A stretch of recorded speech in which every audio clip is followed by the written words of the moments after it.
India के पहले sitting chief minister थे जो जेल गए। ईडी ने केजरीवाल को गिरफ्तार कर लिया है। क्या सीखा जेल जाने से? जेल कुछ सीखने नहीं गए थे, इन्होंने जबरदस्ती भेजा था जेल।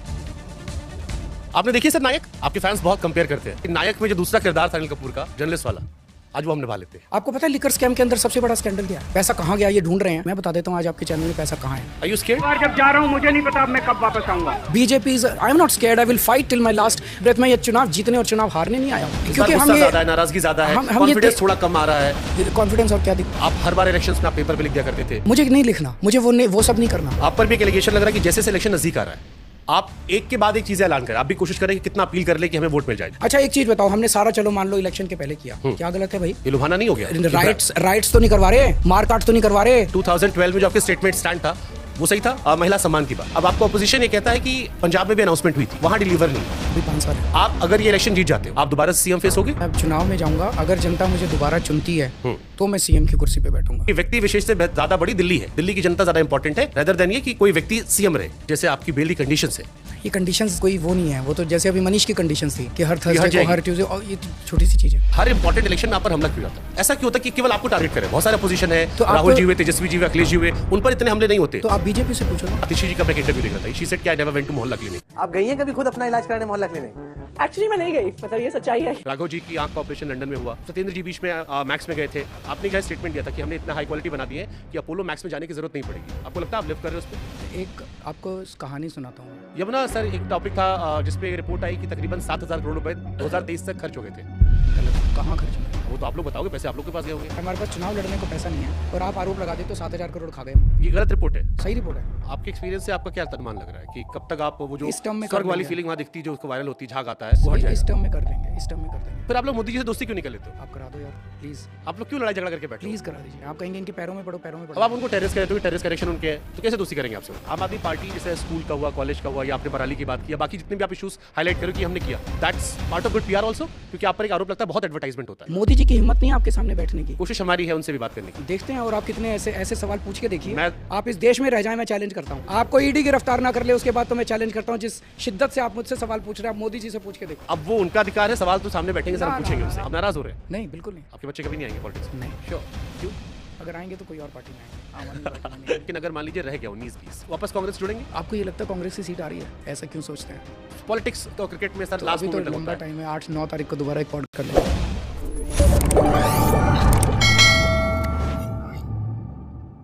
वो तारीख 28 दिसंबर थी साल 2013, जब दिल्ली को उसका सेकेंड यंगेस्ट चीफ मिनिस्टर मिला। एक ऐसा शख्स जो अन्ना आंदोलन के प्रमुख चेहरों में से एक था, एक ऐसा शख्स जिसे हमने लोगों के बिजली कनेक्शन जोड़ते हुए देखा था। उनके फैंस ने उन्हें नायक की भूमिका में अनिल कपूर वाले चीफ मिनिस्टर की तरह देखना शुरू कर दिया। आज जो हमारे साथ है, नाम है अरविंद केजरीवाल जी, 3 बार के दिल्ली के मुख्यमंत्री। आपने देखी सर नायक? हाँ मैंने देखी है। अनिल कपूर आपके फैंस बहुत कंपेयर करते हैं कि अरविंद सर जब आए तो बिल्कुल एकदम नायक वाले चीफ मिनिस्टर की तरह रहे। मुझे लगा कि नायक में जो दूसरा किरदार था अनिल कपूर का, जर्नलिस्ट वाला, आज वो हम निभा लेते हैं। ठीक है।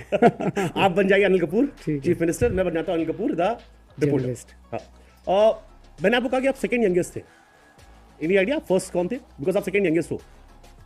दिल्ली में शीला जी रही, साहिब सिंह वर्मा जी रहे, सुषमा जी रही, मदन लाल खुराना जी रहे। हालांकि बहुत पुरानी कहानी है, चौधरी ब्रह्म जी थे। चौधरी ब्रह्म, he was the youngest one. 50s में He was the youngest and आप सेकंड यंगेस्ट है। ओके। तो ये बहुत ही शानदार था कि आपने ये रिकॉर्ड बनाया, फिर आपने बैक टू बैक हैट्रिक की। बट अब जब 2013 से 2025 में हम आते हैं और मैं आपकी बीती रात डॉक्यूमेंट्री देख रहा था, मुझे लग रहा है काफी चीजें बदल गई है। एक तो सर ने मफलर पहनना छोड़ दिया है। नहीं मफलर है, अभी यहाँ गर्मी है, बाहर कब पड़ा हुआ।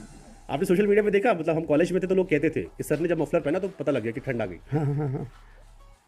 आपने डॉक्यूमेंट्री सर, हमने आपकी देखी डॉक्यूमेंट्री, देखने के बाद कई तरह के सवाल मेरे मन में आ रहे थे। एक सवाल तो ये था कि बहुत सारे हाई एंड लो नोट्स थे, ये डॉक्यूमेंट्री क्यों बनाई आप लोगों ने? एक ऐसा नैरेटिव बनाया जा रहा था जैसे कोई हम दोषी हैं, हमने कोई, अभी जैसे आप लोग, आपका जो आपने शुरू जो किया उससे भी एक थोड़ा सा ये लग रहा था। 2013 में जब आपने शुरू किया तब आप नायक की भूमिका थे, लेकिन अब ऐसे लगा जैसे अब आपका लेकिन अब आने वाला है। हम वही हैं, हम बदले नहीं हैं। हमारे ऊपर कीचड़ फेंका जा रहा है क्योंकि जो शिद्दत से, जिस देशभक्ति से और जिस ईमानदारी से हम लोग काम कर रहे हैं वो उसको हजम नहीं कर पा रहे। वो एक नई किस्म की राजनीति इस देश को दे रहा है, तो ना कांग्रेस और ना बीजेपी उसको काउंटर कर पा रहे हैं।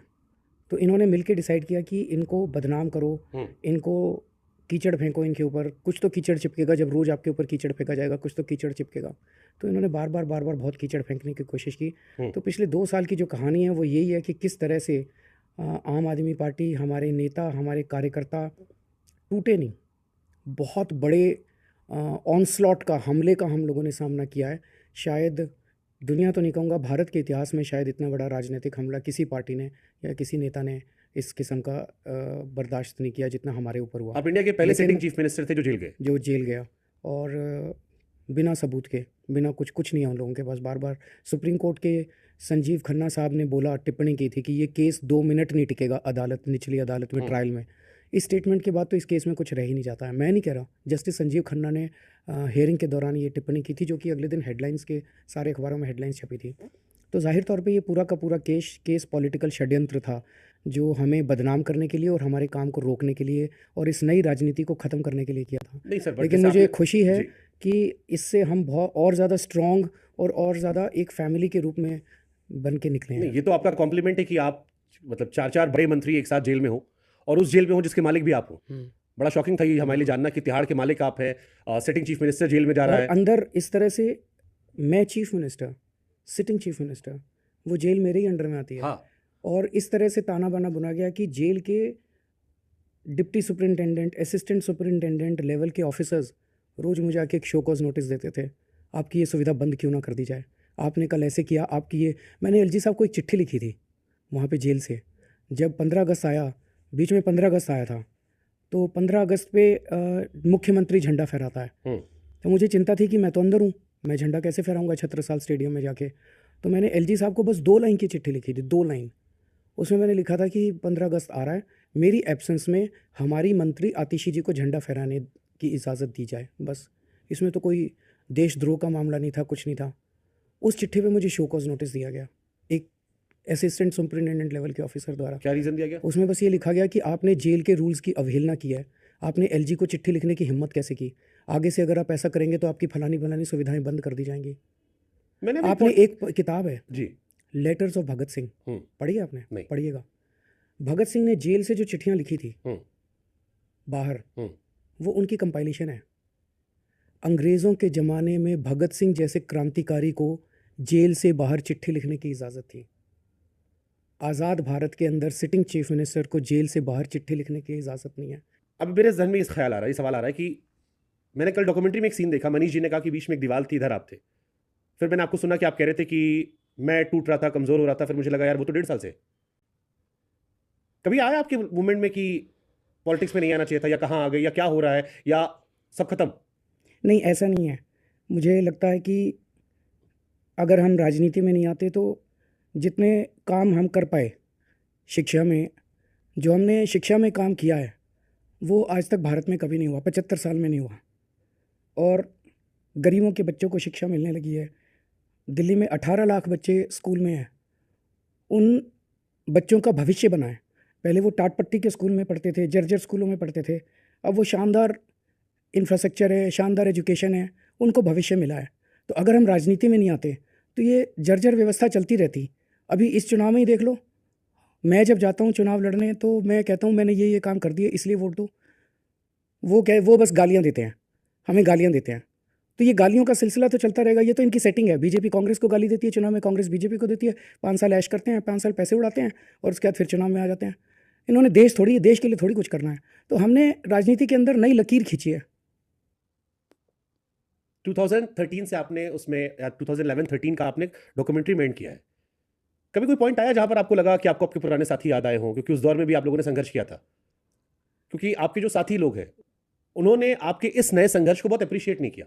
मैंने कईयों के पॉडकास्ट के, कईयों के इंटरव्यूज़ किए, और वो आपको लेके सिंपैथी रखते थे, लेकिन आप वो सबसे ज़्यादा क्रिटिसाइज करने वालों में वही लोग थे जो आपके अपने थे, और वो आपके बड़े करीबी मित्र हैं। करना चाहिए, क्रिटिसाइज़ करना चाहिए। अगर हम कुछ गलत करते हैं तो करें वो क्रिटिसाइज़।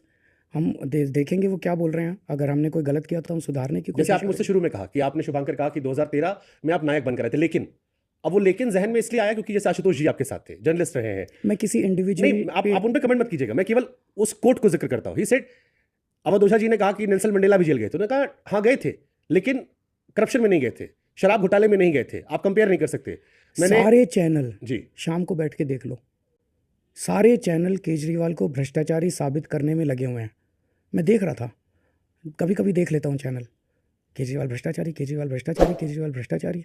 जनता नहीं मानती। इन सारे चैनलों ने, इन सारे एंकर्स ने, इन सारे तथाकथित पत्रकारों ने हमें भ्रष्टाचारी, मेरे को, मनीष सिसोदिया को, आतिशी को, राघव चड्ढा को, हम सब लोगों को, सत्येंद्र जैन को, संजय सिंह को, सबको भ्रष्टाचारी साबित करने में, कहने में, गालियां देने में कोई कसर नहीं छोड़ी। यही तो इनका मकसद था। तो ये सारे जितने कह रहे हैं, ये तो इन्हीं के इकोसिस्टम का हिस्सा हैं, बीजेपी के इकोसिस्टम का हिस्सा हैं। जो आपको छोड़ कर गए वो भी अब बन गए हैं।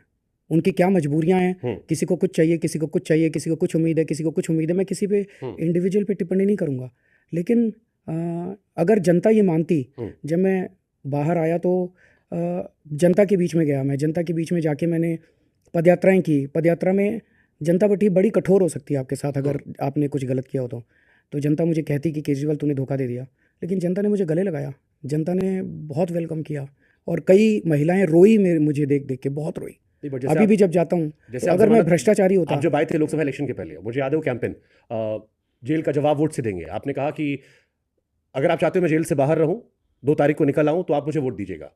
अगर आप झाड़ू पर दबाएंगे तो मैं बाहर निकल आऊंगा, कमल पर गया तो मैं अंदर चला जाऊंगा। बट फिर आपके अपोजिशन कहते हैं कि साथ के साथ तो सीट आप हार गए, तो आपने जनता से अपील की थी कि मेरे जेल का जवाब वोट से दे दीजिए। हारना और जीतना बहुत सारे फैक्टर्स पर निर्भर करता है, कोई एक फैक्टर पर निर्भर नहीं करता। चुनाव की हार या जीत कोई एक चीज़ साबित नहीं करती। ये लोग कैसे चुनाव लड़ते हैं और कैसे चुनाव जीतते हैं, ये तो दिल्ली के चुनाव ने इनको एक पूरी तरह से एक्सपोज करके छोड़ दिया। कैसे इन्होंने हज़ारों की संख्या में वोट कटवाने की कोशिश की, हमने इनको काटने नहीं दिए। कैसे इन्होंने हज़ारों की संख्या में, लाखों की संख्या में फर्जी वोट बनवाने की कोशिश की, हमने इनको बनाने नहीं दिए। तो ये कैसे चुनाव जीते हैं। अब खुलेआम मैं सोचता हूँ कि शायद प्रधानमंत्री मोदी जी को 2 चीज़ों के लिए याद रखा जाएगा। इस देश की जनतंत्र में प्रधानमंत्री मोदी जी के 2 कंट्रीब्यूशन है बहुत बड़े। एक कंट्रीब्यूशन है, आपको याद है एक ज़माना ऐसा था जब अगर कोई एमएलए बिकता था तो लोग थू थू करते थे कि गंदा आदमी है। खरीदने वाले पे भी थू थू करते और बिकने वाले पे भी थू थू करते थे। वो भजनलाल जी के टाइम का दौर था, आया राम गया राम, उस दौर में लोग थू थू करते थे। अगर कोई सरकार गिरा दे एमएलए खरीद के तो अगली बार वो बनती नहीं थी। मोदी जी ने और अमित शाह जी ने इसको नॉर्मलाइज कर दिया है। अब एमएलए खरीदना और बेचना चाणक्य नीति कहते हैं आप लोग, पत्रकार उसको, चैनल वाले उसको, एंकर्स उसको, एडिटर्स उसको मास्टर स्ट्रोक कहते हैं, चाणक्य नीति कहते हैं उसको। तो दूसरा, इस चुनाव के अंदर जिस तरह से खुलेआम पैसा बांट रहे हैं, रोज़ बट रहा है, दिल्ली के अंदर रोज़ पैसा बट रहा है, रोज़ जैकेट बट रही हैं, साड़ियाँ बट रही हैं, कंबल बट रहे हैं, राशन बट रहा है, कुछ नहीं हो रहा।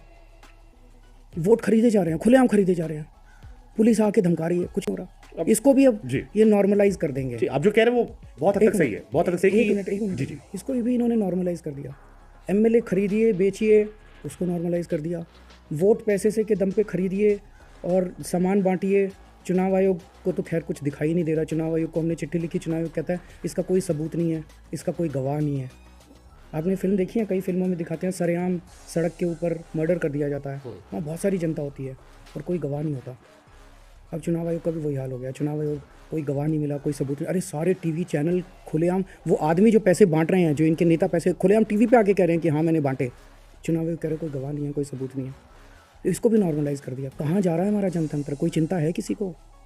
मैं ये सारे टीवी चैनल वालों से कहना चाहता हूँ, ये देश तुम्हारा भी है, तुम्हारे बच्चों को भी यहीं रहना है। या तो आपने तय कर लिया, आज देश छोड़ छोड़ के बहुत लोग जा रहे हैं, या तो आपने तय कर लिया आप अपने बच्चों को विदेश भेज दोगे और फिर इस देश की ऐसी तैसी करोगे बैठ के सारे।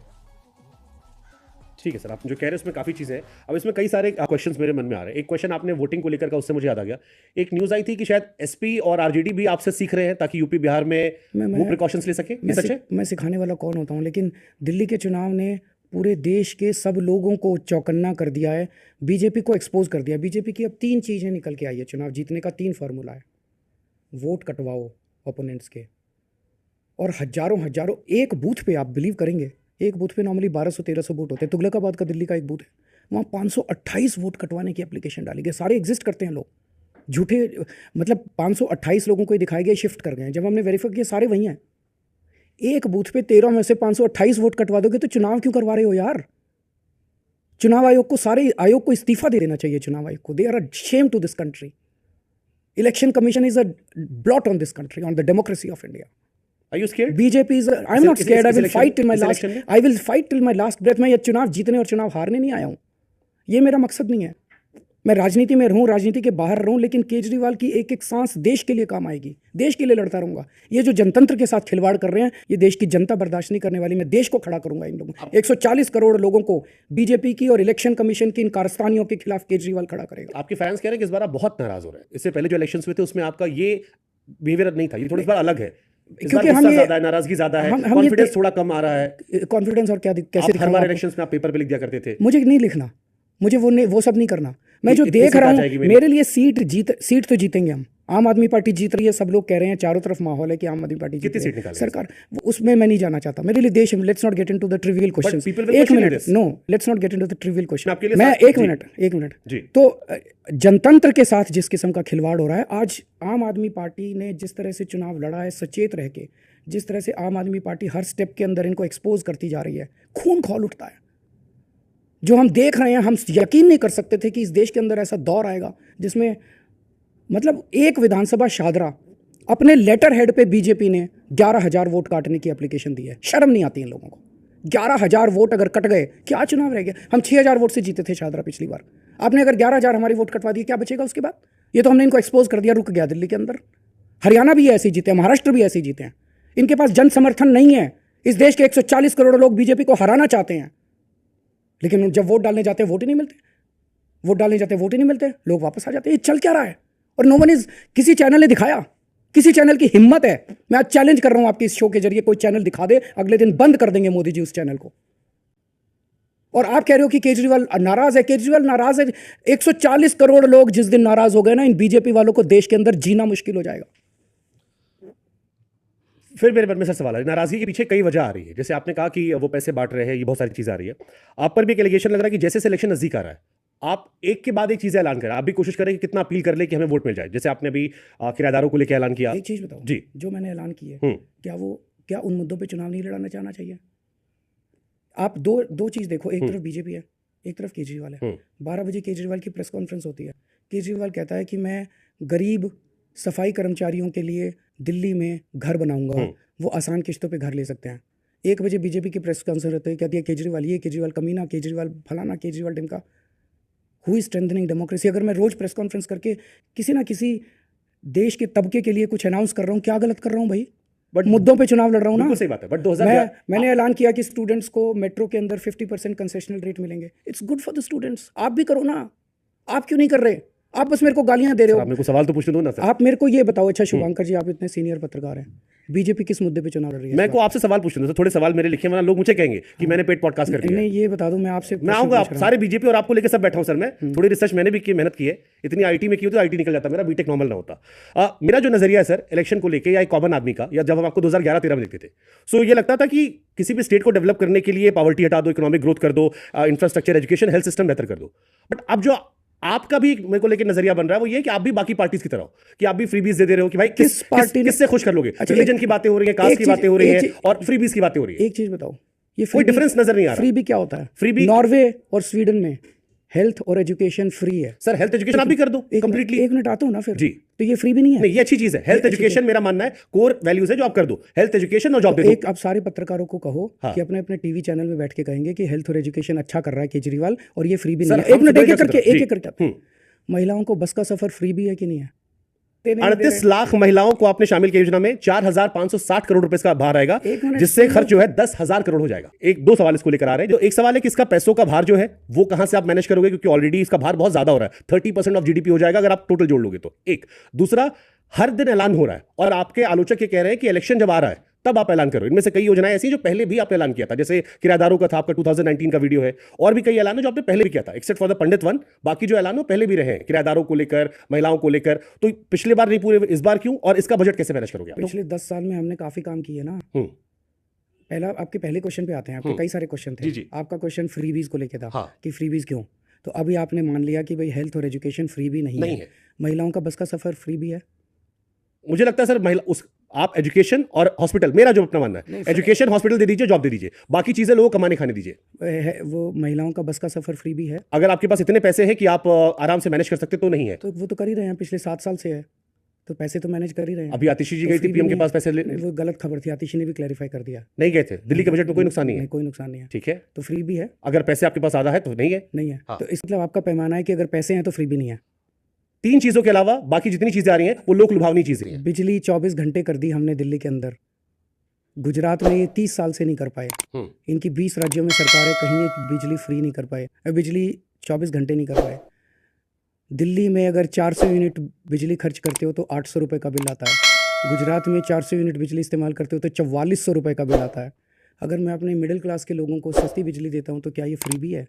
आपने 2019 में भी कहा था क्या? किराएदारों को मैं बिजली दूंगा 200 नहीं, आ यूनिट रहा हूँ फ्री। उस पर किराएदार का भी जवाब दे दूंगा यार। आप मैं क्वेश्चन जवाब एक देता हूँ, आप क्वेश्चन दूसरा पूछते जी हो। नहीं, आप सुनने में इंटरेस्टेड मैं नहीं पूरा हो। इंटरेस्टेड हूं सर। नहीं हो? नहीं मैं हूं सर। सुन भी जी, लो। जी, बात मुझे रखिए। बोली जी, ये जी। मेरा पॉडकास्ट है ओके, है ना? तो मेरे को सुन भी लीजिए, थोड़ा जी। सा सुनने की भी थोड़ा हिम्मत रखिए। पूरी हिम्मत है सर। हाँ, तो क्या बोल रहा था मैं? आप कह रहे थे कि आपने फ्री बिजली दी फ्री गुजरात के बिजली कंपैरिजन में, आप कह हाँ, रहे थे। तो ये फ्री भी है? आप अपनी बात कंप्लीट कर लीजिए, मैं कहूंगा फिर आप कहेंगे मैं बोले नहीं दे रहा। नहीं, मैं आपसे पूछ रहा हूँ। तो आप अपनी बात आप बोलिए, अब आप बोलिए, मैं आपसे पूछ मैंने तो रहा अपनी हूँ। बात रख दी, क्या एजुकेशन, ये- हेल्थ, उसके अलावा सारे और free उसके भी- बाद वो आप नौकरी सारा- दे दीजिए। वो बाकी टैक्स पेयर का पैसा। एक मिनट, अब मैं आपसे कहना चाहता हूँ, ये कौन तय करेगा कि क्या फ्री भी और क्या विकास है? शुभंकर मिश्रा तय नहीं करेगा, बिल्कुल सही बात है, एक चैनल तय नहीं करेगा, बिल्कुल सही बात है, जनतंत्र में रहते हैं, बिल्कुल सही बात है। जनता तय करेगी।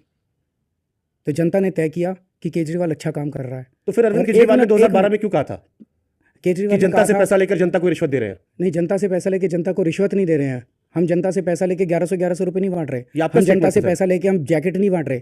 हम जनता से पैसा लेके उनको जूते नहीं बांट रहे, साड़ियाँ नहीं बांट रहे, चुनाव के लिए कंबल नहीं बांट रहे। हम अपफ्रंट कह रहे हैं कि हमारी सरकार आएगी तो हम आपको ये सुविधाएं देंगे।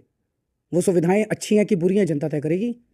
बट आपने इसको, आप जब फ्री भी बोलते हो ना, नहीं, मैं सारी पॉलिटिकल पार्टी आप मिडिल क्लास को, आप- एक मिनट, जी। आप मिडिल क्लास को इंसल्ट करते हो इस देश के अंदर। आज मोदी जी ने टैक्स लगा लगा के मिडिल क्लास का बेड़ा गर्क कर दिया। उनके घर का खर्चा नहीं चल रहा मिडिल क्लास का। उनके जाके पूछो किसी मिडिल क्लास फैमिली से, मतलब उस पर जीएसटी लगता है, उस पर इनकम टैक्स लगता है, उस पर पता नहीं क्या क्या टैक्स लगाते हैं। टैक्स टेररिज्म चल रहा है और वो सारा पैसा जा कहाँ रहा है? जब हम कहते हैं कि जनता के लिए सहूलियत क्रिएट करो तो फिर आप जैसे लोग कहते हैं फ्री भी। ठीक है। अरे आपने लोगों को लूट लिया, वो अपने घर में बच्चों को पढ़ा नहीं पा रहा, घर में बच्चों को अच्छे न्यूट्रिशन नहीं दे पा रहा, वो बिजली नहीं इस्तेमाल कर पा रहा। आज अगर किसी के घर में 1 एसी है, 2 एसी है, क्या ये लग्जरी है?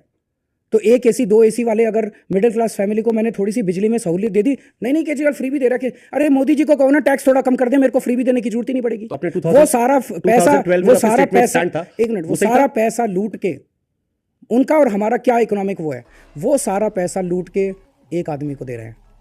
हम सारा पैसा इकट्ठा करके जनता को सहूलियत दे रहे हैं। इलेक्शन के पास क्यों? इलेक्शन के पहले भी बहुत किया है। बिजली अब अभी तो- थोड़ी अब है, तो रनिंग गवर्नमेंट है। बिजली अभी थोड़ी है। पानी भी पहले से चल रहा है, बिजली भी चल रही है, स्कूल भी चल रहे हैं, अस्पताल भी चल रहे हैं, बुजुर्गों के लिए फ्री यात्रा 7 साल से चल रही है, महिलाओं का बस का सफ़र कितने सालों से चल रहा है, शहीदों को 1-1 करोड़ रुपए देते हैं, वो 7 से चल रहा है। तो कितनी सारी चीज़ें पहले से चल रही हैं और अब और सुविधाएं आएंगी। अच्छा एक चीज़ बताओ, हमने सारा चलो मान लो इलेक्शन के पहले किया, क्या गलत है भाई? ये लुभाना नहीं हो गया? राइट्स तो नहीं करवा रहे, मारकाट तो नहीं करवा रहे, गालियां तो नहीं दे रहे, इनकी तरह गुंडागर्दी तो नहीं कर रहे, वो ठीक है आपकी नजर में, वो फ्री भी नहीं है। कराओ गुंडागर्दी, जाति के नाम पे लड़ाओ लोगों को, धर्म के नाम पे लड़ाओ लोगों को, गुंडागर्दी करो, वो बहुत अच्छा है। केजरीवाल फ्री भी कैसे दे रहा है? केजरीवाल को रोको। आप मेरे सामने, इसलिए सवाल मेरे आपके हैं। मैं इसका मतलब ये नहीं कि मैं उनको सही जस्टिफाई कर रहा हूँ। मेरा सवाल आप मेरे सामने, इसलिए जो सवाल होंगे वो आपके लिए मैं तो होंगे। ये कह रहा हूँ जो नैरेटिव बनाने की नहीं, बिल्कुल की नहीं। जा रही है इस देश के अंदर, मुझे लगता है कि मिडिल क्लास कहीं सर, अरविंद केजरीवाल की personality known for RTI man. सवाल पूछने वाले व्यक्ति अरविंद केजरीवाल जवाब दे रहा हूं, इसीलिए मैं जवाब दे रहा हूं, इसीलिए आज आपके सामने बैठा हूं। आप वो व्यक्ति है जिन्होंने मंच से सवाल पूछा है। मैं जवाब दे रहा हूं, इसीलिए आज आपके सामने बैठा हूं। बिल्कुल सही बात। मोदी जी की हिम्मत नहीं है आपके सामने बैठने की। कोशिश हमारी है उनसे भी बात करने की। देखते हैं और आप कितने ऐसे सवाल पूछ के देखिए। मैं- आप इस देश में रह जाए, मैं चैलेंज करता हूं सर, आपको ईडी गिरफ्तार ना कर ले उसके बाद तो मैं चैलेंज करता हूं। जिस शिद्दत से आप मुझसे सवाल पूछ रहे हैं, आप मोदी जी से पूछ के देखो। अब वो उनका अधिकार है, सवाल तो सामने बैठेंगे सर, हम पूछेंगे उनसे। आपकी हिम्मत नहीं होगी पूछने सर, की। अखिलेश किसी की यादव से हिम्मत लेकर नहीं है। गडकरी जी- उसमें तो आप उनसे पूछेंगे आम कैसा खाते हैं, काट के खाते हैं कि चुस के खाते हैं। सर, वो तो आपके भी लोग पूछ लेते हैं, करंट आप में बहुत है। हम सब किस्म के पत्रकारों के पास जा रहे हैं, सबको इंटरव्यू दे रहे हैं। जो सवाल पूछे जाते हैं, जनतंत्र में सवाल पूछे जाने चाहिए और उनके जवाब भी देने चाहिए। और ये बहुत अच्छी बात है। जवाब किसी को पसंद आए ना आए वो तो जनता तय बिल्कुल करेगी। सही बात है। इसलिए मैं सवाल पूछता हूं सर, आप जवाब दीजिएगा, बाकी फैसला जनता कर लेती है। जैसे आपने भी कहा महिला सम्मान की बात, अब आपका ऑपोजिशन ये कहता है कि पंजाब में भी अनाउंसमेंट हुई थी, वहां डिलीवर नहीं हुआ। अभी 5 साल है, ओके, उसके पहले कर दूंगा। ठीक है, ग्रेट। मैं आपके चैनल पे अनाउंस कर रहा हूँ कि उसके पहले कर देंगे, चुनाव के पहले। ठीक बात है। अब जैसे एक टैक्स पेयर है, इस देश में टैक्स पेयर बहुत कम लोग टैक्स देते हैं। अब नहीं, बहुत कम लोग, सारे देते हैं, सारे टैक्स देते हैं। सारे 100%।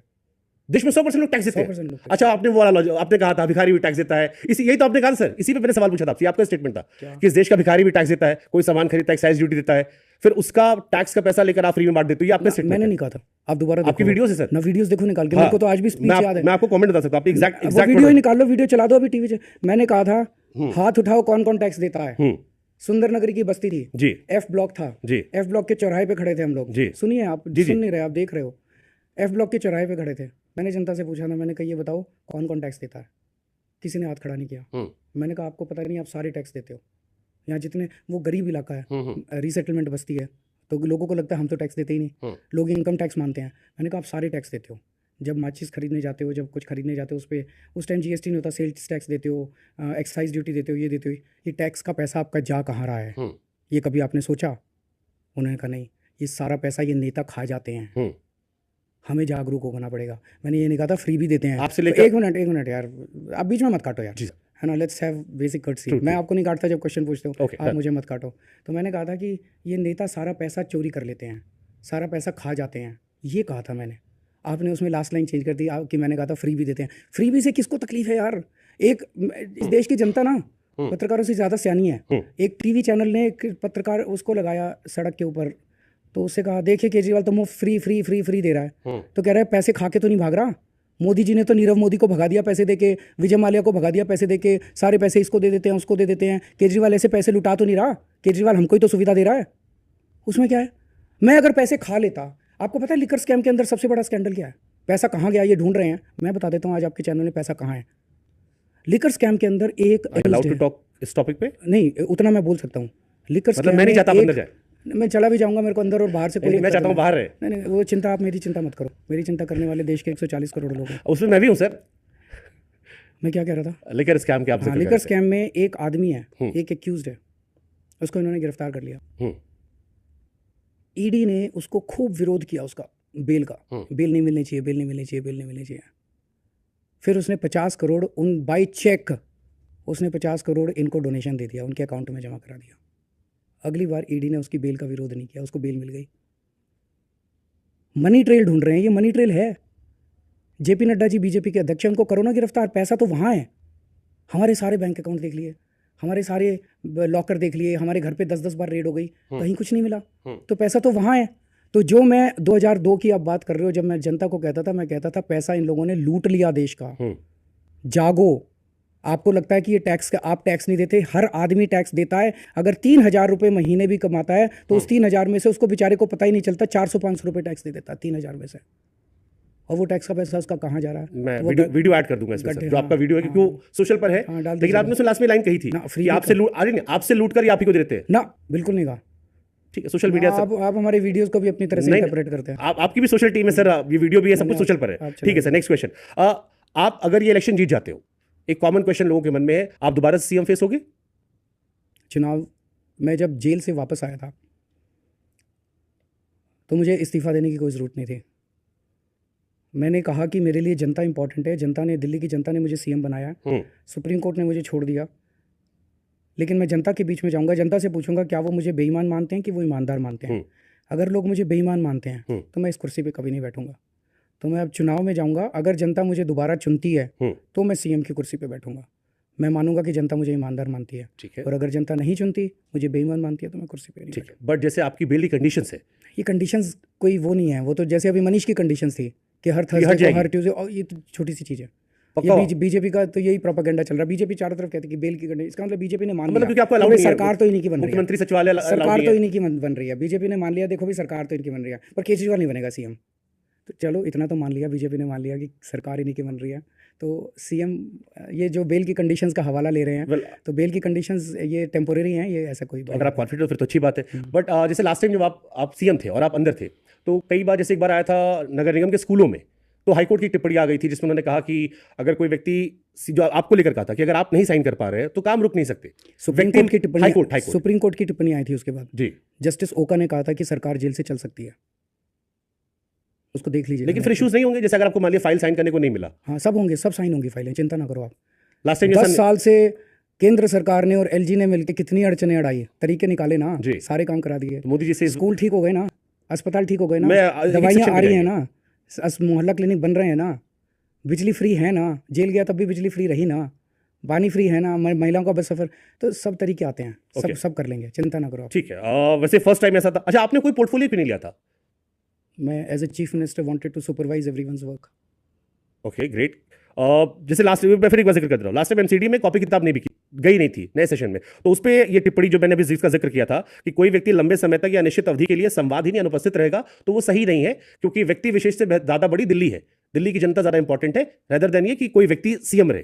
तो अगर ये इशू आता है, आपको लगता नहीं ये इशू फिर हो सकता है? फिर मैं पूछ रहा हूँ, फिर मैं अगले क्वेश्चन चल जाऊंगा। नहीं, फिर ये इशू कोई है नहीं, क्योंकि लास्ट टाइम बहुत इशू हुआ था, आपने भी जब आपने कहा कि साल हम काम नहीं कर पाए थे 5 साल में, तो उसमें आपने 2 साल कहा कानूनी अड़चनें बहुत सारी थी। तो कानूनी अड़चनें थी, जैसे मैंने ये तो कहा फिर था आगे कि भी आ मैं- सकती है, क्योंकि केस तो चल रहा है सर अभी। मैं पानी 24 घंटे दूंगा, मैंने कहा था दिल्ली के घर घर तक 24 घंटे साफ पानी पहुंचाऊंगा। उसका पूरा प्लान बनाया था, वो प्लान सारा सत्येंद्र जैन ने बनाया था, उसको इन्होंने जेल में डाल दिया। हमने प्लान बनाया था कि हम यमुना को साफ करेंगे, हमने प्लान बनाया था दिल्ली की सड़कों को यूरोपियन स्टैंडर्ड्स का बना देंगे, इन्होंने मनीष सिसोदिया को जेल में डाल दिया, मेरी टीम बिखर गई, इसलिए मैं कई सारे वादे पूरे नहीं कर पाया। अब हम सारे बाहर आ गए हैं, अपने पचड़ों से निपट चुके हैं, अभी सारे वादे पूरे करेंगे। ठीक है। एक और कॉमन क्वेश्चन आता है सर कि हर इंपॉर्टेंट इलेक्शन में आप पर हमला क्यों जाता है?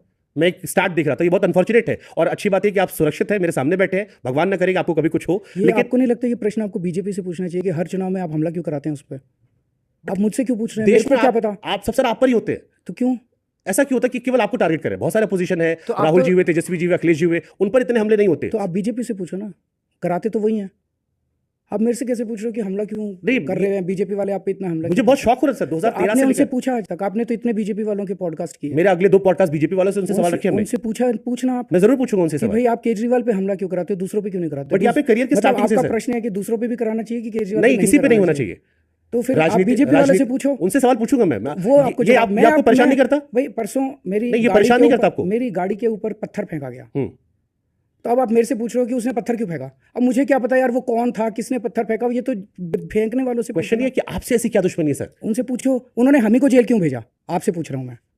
राहुल गांधी जी को भेजा, उनको भेजा, इसको भेजा, इसको भेजा, किसी को भेजा नहीं भेजा?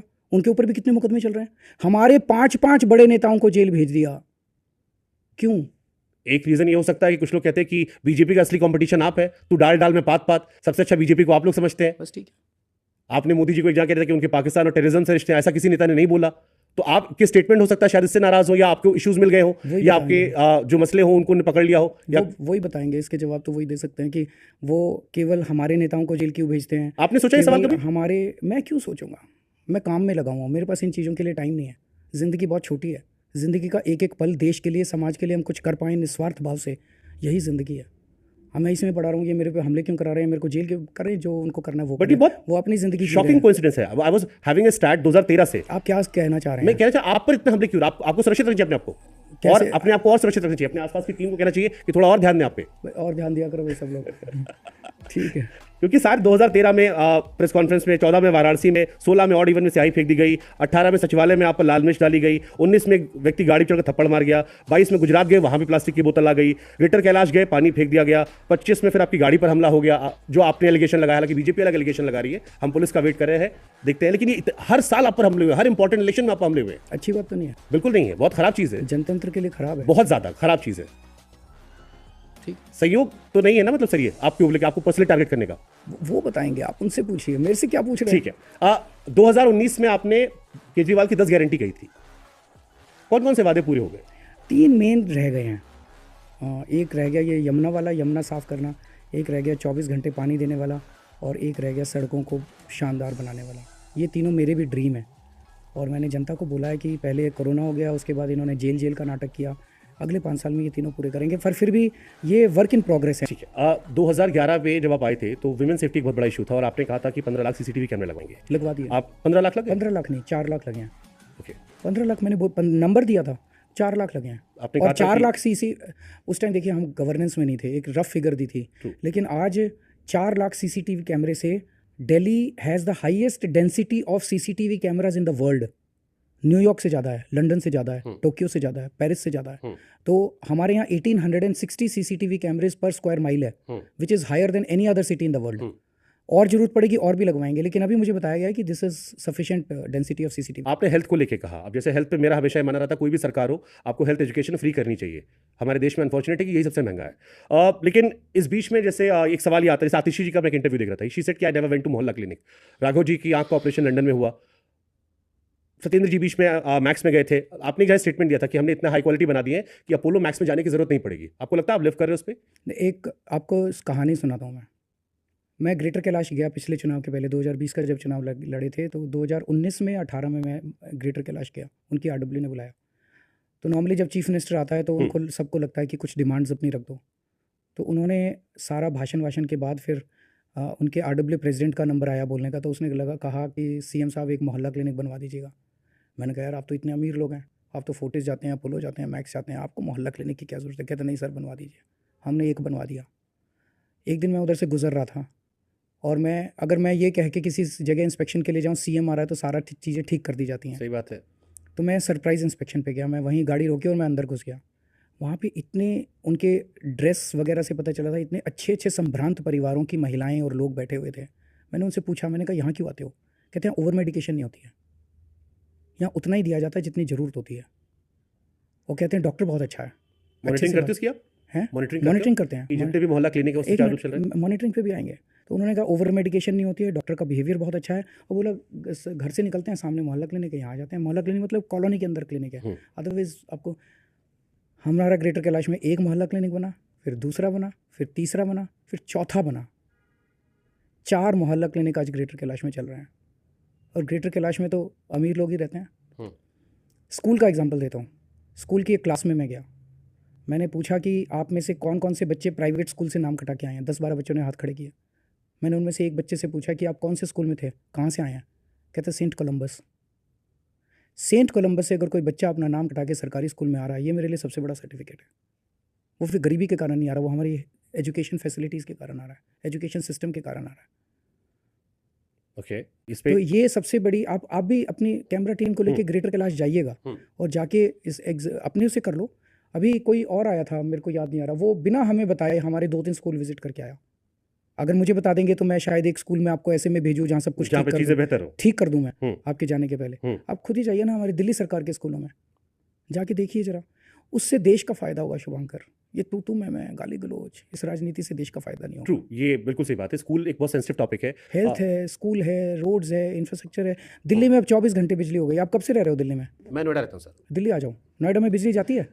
ओझा जी का जैसे आप लोगों ने ट्रांसफर करवाया, दिल्ली नोएडा में बिजली जाती है। मेरे सोसाइटी में रहती है। आपकी सोसाइटी को मेरे को तो ढेरों नोएडा के, गुड़गांव के, फरीदाबाद के आसपास के लोग मिलते हैं, कहते हैं 6-6, 7-7 घंटे के पावर कट लगते हैं। गर्मियों में तो गई थी नोएडा में बहुत। मेरी सोसाइटी में सर रहती है, तो मैं कैसे तो या तो जनरेटर होगा ऑल्टरनेट। हाँ, आपकी शक्ल से ही लग रहा है। मेरी सोसाइटी में तो रहती है बिजली। हाँ, शक्ल से ही लग रहा है। तो आप तो अमीर हैं, चलो, लेकिन नहीं, हम भी आपकी तरह ही हैं। आम आदमी, आप भी एक जैकेट में ठंडी गुजार देते हैं, हम भी। की सोसाइटी जो है वो जनरेटर अफोर्ड नहीं करती जी। आम आदमी जहाँ रहता है, अगर 6-6, 7-7, 8-8 घंटे के पावर कट किसी राज्य के अंदर लगते हैं तो ये शर्म की। 75 साल हो गए यार, और कितने साल चाहिए आपको? अभी तो मैं जनता से कहता हूँ कमेंट सेक्शन में लिख दे कि नोएडा में उनके यहाँ कितनी बिजली आती है। मेरे यहाँ तो मुझे मिल जाती है। लेकिन सर जैसे आपने स्कूल कहा, मैं ये पूछना चाहता हूँ, 75 साल हो गए जी। 75 साल में पूरे देश में केवल एक राज्य है दिल्ली, जहाँ पे मात्र 10 साल के अंदर एक सरकार ने बिजली 24 घंटे कर दी। बाकी राज्य कितने और साल लेंगे बिजली 24 घंटे करने में? और कितने साल? और 75 साल लगेंगे क्या बाकी सरकारों को? बीजेपी और कांग्रेस की सरकारों को और कितने साल लगेंगे? मतलब 75 साल बहुत होते हैं यार। जब सेकेंड वर्ल्ड वॉर हुआ था तो जापान और जर्मनी दोनों ध्वस्त हो गए थे, आज कहाँ पहुँच गए? तो 75 साल में अगर हम अपने बच्चों को बेसिक्स नहीं, अपने देश में बेसिक्स क्रिएट नहीं कर पाए तो और कितने साल चाहिए? अब बिजली, पानी, स्कूल, अस्पताल, ये तो हो जाने चाहिए थे अभी तक। हमें बड़ी चीज़ों की बात करनी चाहिए थी। बट जैसे स्कूल का आपने कहा, अब मैं कभी रिपोर्ट पढ़ रहा था जिसमें आया कि क्लास 9th में दिल्ली गवर्नमेंट के स्कूल में 1 लाख से ऊपर बच्चे फेल हुए इस साल, जो सबसे ज़्यादा था 2023-24 में। बीते सालों में कम थे। 11th में बहुत सारे बच्चे फेल हुए, 8th में बहुत सारे बच्चे फेल हुए। तो मेरे मन में सवाल आया कि अगर टीचर अच्छे हैं, एजुकेशन सिस्टम इतना अच्छा है, तो फिर बच्चे पढ़कर पास क्यों नहीं हुए? मैं आपको बोर्ड के एग्ज़ाम का डेटा दे देता हूँ।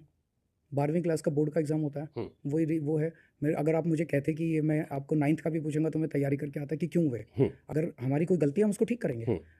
मैंने उस तरफ, मेरे को किसी ने इस तरफ पॉइंट नहीं किया। अगर वहाँ पे हमारे सिस्टम के अंदर कुछ गलती है उसको ठीक करेंगे। आप भी हमें पॉइंट आउट करना कि ये गलती है, मैं ठीक करूँगा उसको। लेकिन हमारी 12वीं क्लास के आप पिछले 5-6 साल से देखें, पहले आते थे 50% 60% रिजल्ट। अभी पिछले 3 साल पहले तो 99.7% रिजल्ट आया था। पिछले साल भी शायद 97% रिजल्ट आया, which is more than the results of the private schools. इस साल 2000 से ज़्यादा बच्चे हमारे नीट और जेई क्लियर किया हमारे सरकारी स्कूल के बच्चों ने। ये कोई छोटी बात नहीं है। नीट और जेई क्लियर करना कोई आसान बहुत बड़ी बात है। जेई तो आप भी क्लियर नहीं कर पाए, है ना? हाँ। हमारे सरकारी स्कूल के बच्चे कर रहे हैं। आपने बहुत प्यार से टॉन्ट मारा है मुझे। नहीं मैं जानता हूँ आप बहुत इंटेलिजेंट है, दोबारा देंगे तो पास हो जाएंगे। उस टाइम मेरे सचिन से पिताजी मेरे गाना गवा रहे थे ना, अब मैं सही फील्ड में आ गया हूँ। हाँ ठीक है। यमुना सर, एक टॉपिक था जिसपे एक रिपोर्ट आई कि तकरीबन 7,000 करोड़ रुपए 2023 तक खर्च हो गए थे। गलत, वो रिपोर्ट वगैरह सारी पता नहीं कौन देता आपको। यमुना का मैं बता देता हूँ, यमुना गंदी क्यों है, यमुना मैली क्यों है। यमुना पैसे नहीं हुए 7,000 करोड़? नहीं कोई नहीं, 7,000 करोड़ खर्च हुए। कहाँ खर्च हुए? दिल्ली पॉल्यूशन डिपार्टमेंट की तरफ से ये डेटा दिया गया था। कहाँ खर्च हुए हैं? यमुना को लेकर कहाँ खर्च हुए? अब वो तो आप लोग बताओगे, पैसे आप लोग के पास गए होंगे। नहीं मैं हमारी जेब में जाऊँगा। वो तो आप बताओ। आतिशी क्राउड फंडिंग कर रही है, सौरभ लोगों से चंदा मांग रहा है, गोपाल राय हाथ फैला के बैठा है, हमारे पास चुनाव लड़ने को पैसा नहीं है और आप आरोप लगा दे तो 7,000 करोड़ खा गए। ये गलत रिपोर्ट है। सही रिपोर्ट है। मैं पूछ रहा हूँ सवाल। आपको भी तो दिमाग लगाना चाहिए यार।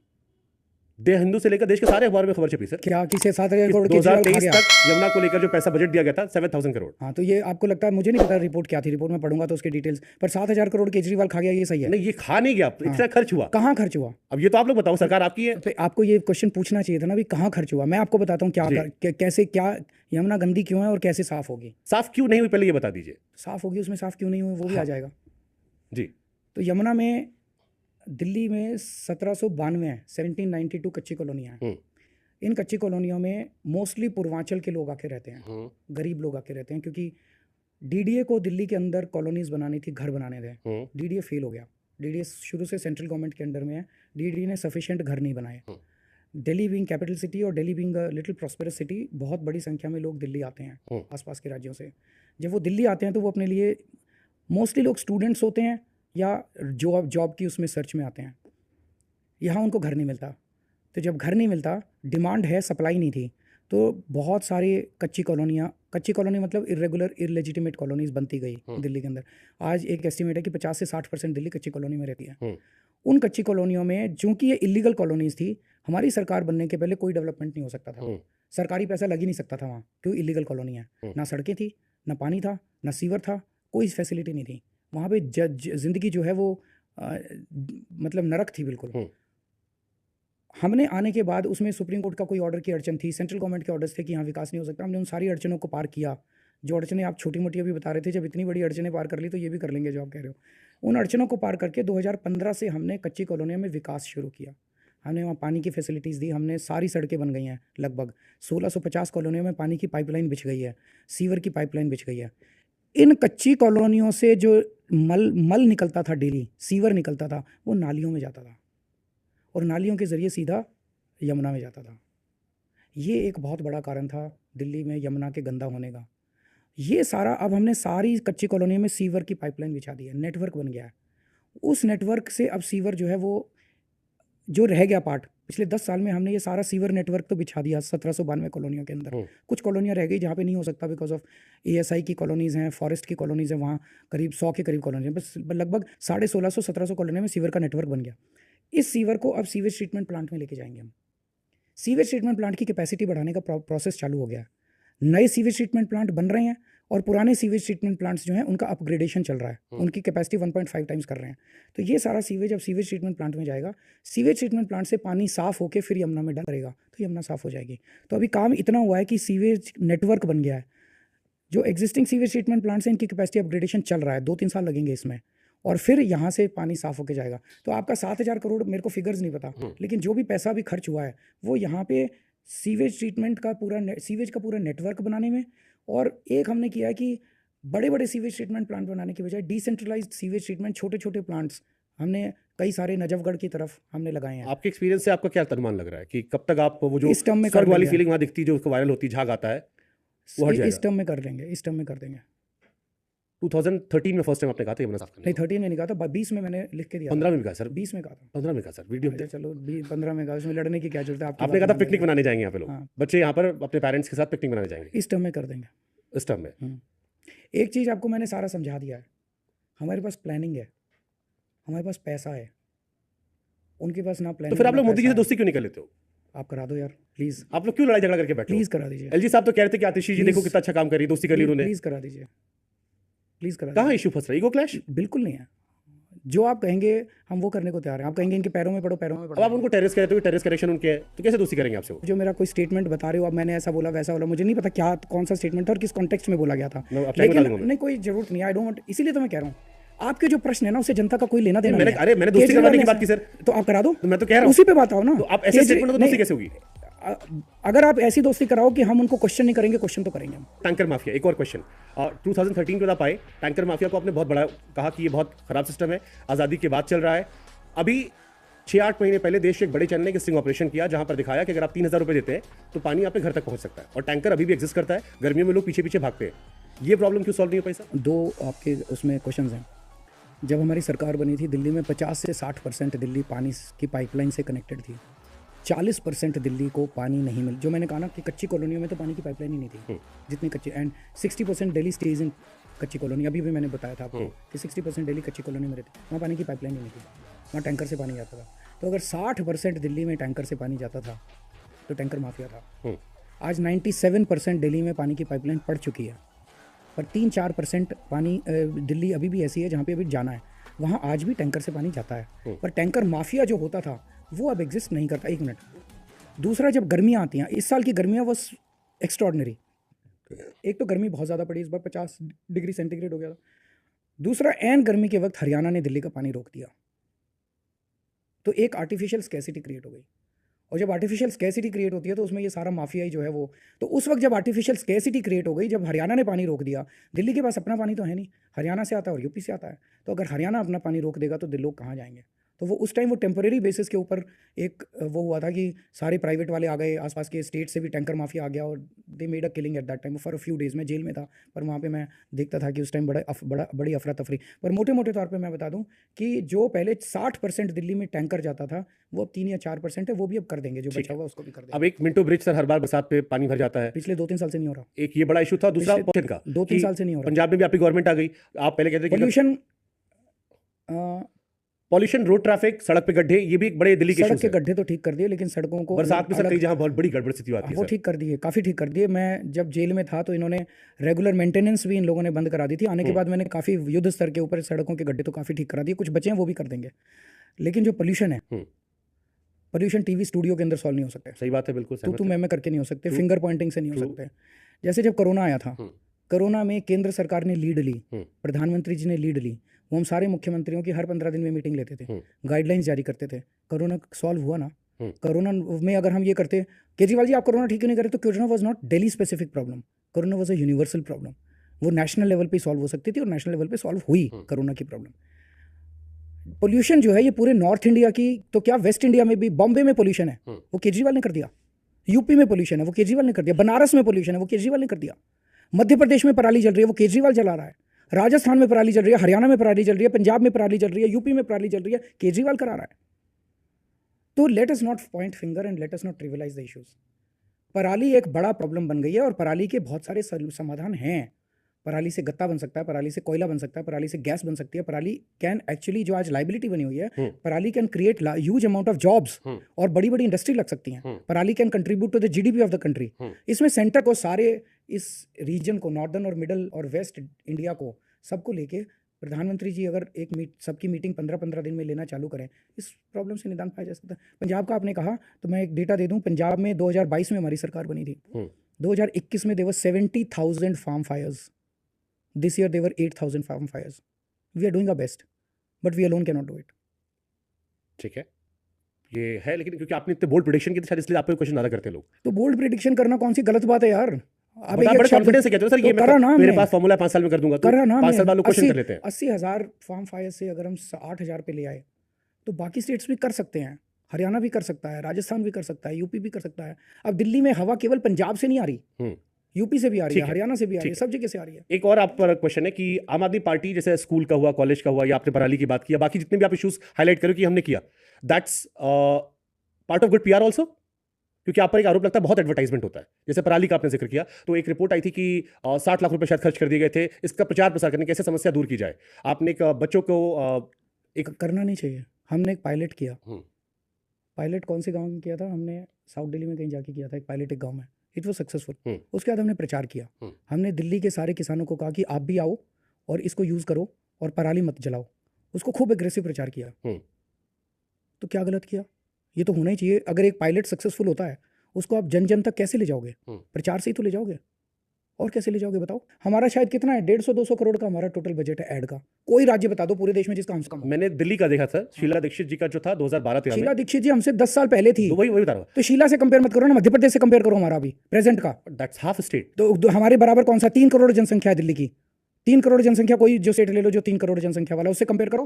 आपके आखिरी 5 साल में 1000 करोड़ का बजट गया ना, बिल्कुल नहीं एडवर्टाइजमेंट गया। का। मैं चैलेंज करता हूँ आपको। आप Sure. पत्रकारिता छोड़, हाँ आपने 1000 करोड़ नहीं खर्च किया? बिल्कुल नहीं खर्च किया।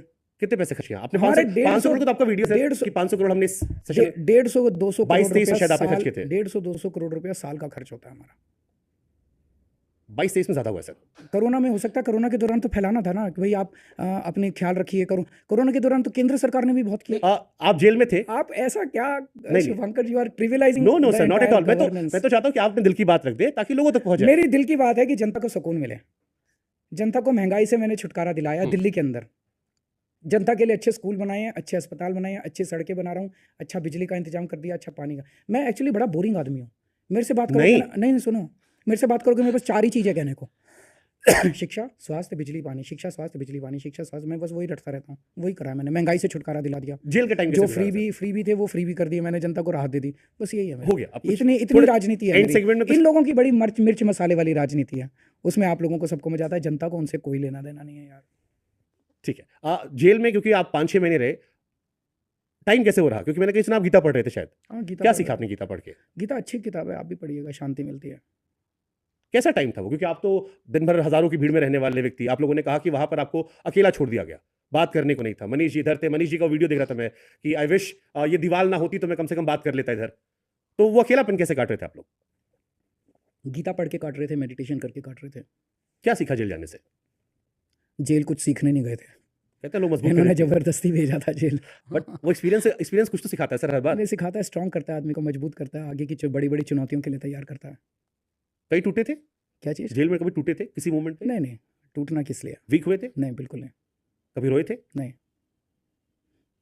दीवालों कभी अखरती थी कि इधर सिसोदिया जी हैं?